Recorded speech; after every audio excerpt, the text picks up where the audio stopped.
My name is Ashley Wilson and I'll be helping you with your USB port problem. So first you would open your system unit by pressing the two buttons at the side. And you'd lift the CD drive and you'd screw out the USB ports.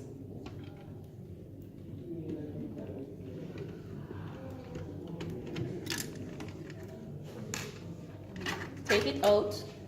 You would screw off the casing, take it off.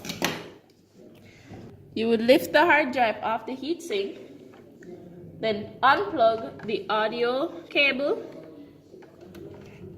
from its plug, and then you'd remove the audio cable from its port and the motherboard, and then remove the USB cable from the port and the motherboard.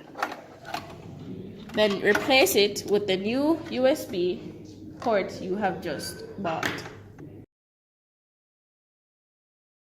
Okay, Andrew, I now have a new USB port. First, you would plug the audio cable onto the motherboard. Then you would put the USB cable onto the motherboard.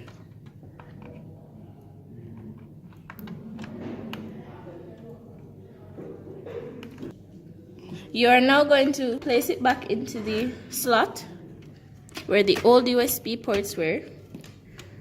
Screw it down to hold it tight.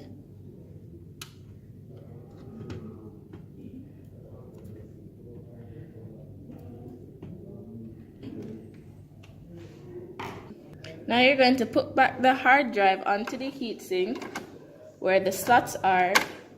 Hold the lever and ensure that it clicks close on the shell.